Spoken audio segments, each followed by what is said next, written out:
Baik, terima kasih karena kamu telah meluangkan waktu kamu untuk menghadiri proses konseling di hari ini. Sebelumnya boleh kamu memperkenalkan diri kamu terlebih dahulu. Perkenalkan, nama saya Alvin Bayu Ramasandi. Saya berasal dari Lumajang, umur saya 21 tahun. Di sini saya sebagai mahasiswa. Sebelumnya izinkan saya memperkenalkan diri. Perkenalkan, nama saya Ninur Zain Agustin. Saya biasa dipanggil Hani. Saya merupakan konselor di sini.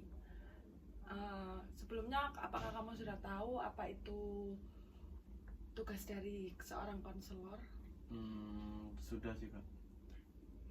Menurut kamu apa sih tugas konselor itu? Konselor itu dimana kita bertugas untuk memberikan suatu solusi ketika datang klien itu datang membawa masalah. Ya, benar sekali. Tadi kan kamu bilang kamu mahasiswa ya. Kalau boleh tahu kamu kuliah di mana? Saya di Universitas Brawijaya. Jurusan apa? Kedokteran. Oke, kedokteran ya. Semester berapa? Masih maba sih, baru semester 2. Oh, masih baru ya berarti. Kalau boleh tahu, tadi sebelum kesini kamu ngapain aja? Saya sebelum kesini tuh hari ini saya lagi padat-padatnya di kampus karena sekarang hari ini tuh full, Kak, masih banyak jadwal hari ini. Jadi saya jam 7 sampai jam 10 itu di kampus, terus jam 11 jam 12 pulang sebentar buat ke kos, habis itu lanjut lagi jam 1 sampai jam 4. Berarti ini tadi kesini tuh sudah pulang ke kos ya? Sudah, tadi sebelum datang ke sini sempat istirahat sebentar di kos.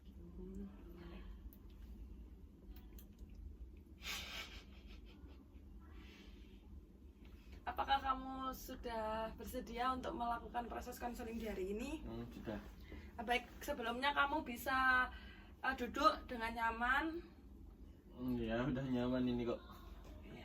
Baik, kalau gitu kamu bisa menceritakan permasalahan apa yang sedang kamu alami. Jadi gini, saya akhir-akhir ini, bukan akhir-akhir ini sih, ini permasalahan saya ini sebenarnya dimulai dari semester 1. Tapi saya waktu peralihan dari semester 1 ke semester 2 itu sempat bisa mengatasi permasalahan saya. Permasalahan saya yaitu saya kesulitan tidur malam, Kak. Nah, kesulitan tidur malam saya ini dimulai semenjak saya menjadi maba di UB. Karena saya itu waktu di kota saya di Lumajang itu jam tidur saya teratur, waktunya tidur, waktunya bangun, waktunya berangkat sekolah ya berangkat gitu. Nah, sedangkan waktu saya masuk ke jenjang perkuliahan, saya itu kesulitan banget untuk tidur malam gitu. Yang biasanya saya jam 10 sudah tidur, itu biasanya saya jam 1, jam 2 itu masih belum tidur. Pernah sempat juga sampai adzan subuh itu saya baru tidur. Itu udah berlangsung berapa lama? Cukup lama sih, karena semester 1 ke semester 2 itu agak lama ya. Tapi saya sempat bisa tidur tepat waktu peralihan itu saya sempat bisa, tapi gak bertahan lama. Saya balik lagi ke susah tidur saya itu. Waktu di peralihan itu kan kamu bilang masih bisa tidur tepat waktu ya? Itu apa yang ngebuat kamu tidur tepat waktu? Karena saya pulang di rumah saya. Kalau saya pulang di rumah saya itu saya kayak teratur gitu, semuanya itu saya harus ngapain aja. Karena waktu itu juga liburan kan, nggak ngapa-ngapain gitu. Jadi saya bisa kayak kembali lagi ke seperti dahulu gitu. Oh, berarti tidur normal itu ketika kamu kembali pulang ya? Iya. Oke. Jadi di sini permasalahan kamu kesulitan tidur malam karena peralihan dari SMA ke kuliah dengan tugas kuliah yang mungkin menurut kamu itu banyak gitu. Iya sih, menurut saya itu juga sih pengaruh juga, karena di SMA kan tugasnya banyak tapi gak terlalu sebanyak di universitas juga, menurut saya tidak serumit yang ada di universitas. Nah, waktu saya berada di universitas ini, waktu maba saja tugasnya itu udah banyak, terus rumit. Nah, sedangkan kita juga diwajibkan bangun pagi untuk mengikuti ospek. Nah, di situ saya kadang kayak daripada tidur dengan nggak usah tidur wes gitu. Menurut kamu ini merugikan nggak buat diri kamu? Sangat merugikan sih, akhir-akhir ini sangat merugikan. Waktu awal-awal itu kan masih seneng-senengnya banyak-banyaknya temen, jadi kayak masih banyak temennya. Nah, sekarang kan temennya udah dipisah nih, jadi kan udah masuk ke kelas. Nah, jadi udah gak seperti waktu maba gitu. Menurut saya itu sangat merugikan karena di badan saya itu capek banget.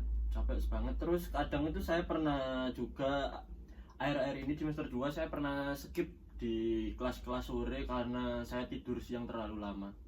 Berarti ini sangat berpengaruh ya buat kamu, buat kuliah kamu, buat kehidupan sehari-hari kamu. Ya, sangat berpengaruh. Untuk mengatasi itu ada nggak sih hal yang pernah kamu lakukan, usaha kamu untuk mengatasi hal tersebut? Kemarin saya pernah melakukan upaya untuk membuat badan saya capek, tapi itu saya tidak konsisten sih. Bisa dibilang tidak. Kenapa bisa dibilang tidak konsisten? Karena saya melakukannya kalau saya pingin aja. Kalau saya udah bener-bener kayak bingung mau ngapain, kegiatannya tuh saya kalau nggak bisa tidur apalagi tengah malam itu saya olahraga di kamar kos saya, olahraga sampai capek berkeringat, habis itu saya tidur, saya mandi pakai air hangat. Berarti kamu kuliah itu pulang itu nggak capek? Capek tapi nggak secapek nggak tidur, karena saya kan tidurnya juga larut itu jam 1. Nah kalau saya kan udah ada estimasi di atas jam 12 saya nggak bisa tidur, saya akan melakukan kayak olahraga itu kalau saya kepingin aja sih. Tapi kalau nggak kepingin saya ya wis nunggu sampai tidur aja gitu. Efektif nggak olahraga itu buat kamu? Apa olahraga itu, dengan olahraga itu kamu merasa lebih capek atau enggak? Atau menurut kamu olahraga itu kegiatan positif yang bisa kamu lakukan sebelum tidur? Menurut saya efektif karena saya itu tipe orang yang kalau badannya capek itu mudah tidur. Tapi besoknya bangunnya pagi. Iya, soalnya saya juga pasang alarm. Tapi kadang juga pernah satu kejadian saya olahraga capek banget, habis itu saya tidur bangunnya malah kesiangan gitu. Berarti olahraga ini cukup efektif ya menurut kamu? Iya, 50-50 lah. Selain olahraga apakah ada lagi? Itu aja sih, olahraga sama setelah olahraga kan badan saya capek jadi mandi pakai air hangat. Ya mungkin itu aja sih yang menurut saya efektif. Olahraga ini kamu lakukan setiap hari apa kalau cuman kamu ingin tidur aja? Kalau saya ingin tidur aja, makanya saya tadi bilang ke sebelumnya itu tidak konsisten ya. Berarti kamu nggak bisa tidurnya itu ini setiap hari atau berapa kali dalam seminggu? Mungkin seminggu itu bisa 4 kalian saya kesulitan tidur, apalagi kalau ada tugas-tugas yang deadline-nya mepet-mepet itu. Berarti gara-gara tugas ya, apa penyebab utamanya kamu nggak bisa tidur ini?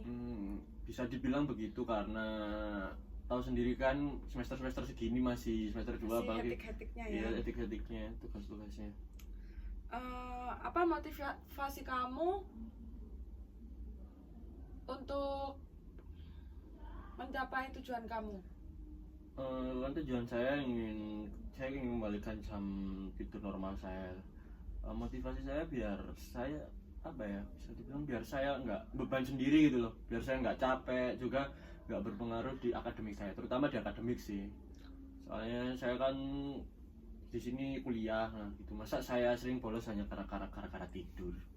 Berarti di sini tujuan kamu ingin mengembalikan jam tidur yang normal agar kuliah kamu sama kegiatan kamu sehari-hari itu berjalan lancar begitu. Kamu ikut organisasi apa enggak? Enggak sih, saya bukan mahasiswa yang suka ikut organisasi. Berarti habis kuliah pulang gitu ya? Kamu nggak bisa tidur ini berarti karena kamu habis kuliah pulang, habis itu kamu tidur karena terlalu lama jadi malamnya kamu nggak bisa tidur seperti itu? Sih kalau saya malamnya itu biasanya tidurnya di atas jam 12, jam 2, jam 3 meskipun saya olahraga pasti otomatis saya tuh paginya masih mengantuk gitu. Otomatis tapi gak semengantuk saya nggak tidur. Jadi bisa dihandle lah sama badan saya sendiri, masih bisa nahan. Nah otomatis meskipun begitu saya itu tetap setelah selesai kelas balik kos tuh mesti tidur gitu. Berapa jam kamu tidurnya biasanya kalau selesai kelas itu? Berapa jam ya? Kalau badan udah capek banget itu gak tahu ya, lama ya biasanya, sampai kadang saya bisa skip kelas sore. Tapi biasanya kalau saya olahraga itu yang tadi bilang itu biasanya kalau nggak terlalu capek badannya 2-3 jam cukup. Kan misalnya nih kamu pulang jam 4 sore, badan kamu capek, itu kamu tidur di kos. Itu kamu bangun lagi jam berapa? Besoknya atau malamnya? Biasanya sih kalau tidur sore itu nggak pernah lama, kadang jam 8 udah bangun gitu. Karena kembali lagi tadi ada tugas-tugas yang harus saya selesaikan gitu. Jam 8 bangun, Jadi nggak ngantuk gitu ya malamnya itu? Nggak ngantuk karena saya harus nyelesain tugas. Nah kalau tugasnya selesai itu kan biasanya saya ngerjain tugas tuh selesai jam 1. Nah jam 1 itu sampai pagi tuh udah wes nggak bisa tidur wes. Mau apa ya, baru olahraga itu baru bisa, baru bikin capek badan diri baru bisa. Oke. Kamu kan sudah memiliki solusi untuk mengatasi permasalahan kamu ya, yaitu kamu melakukan olahraga.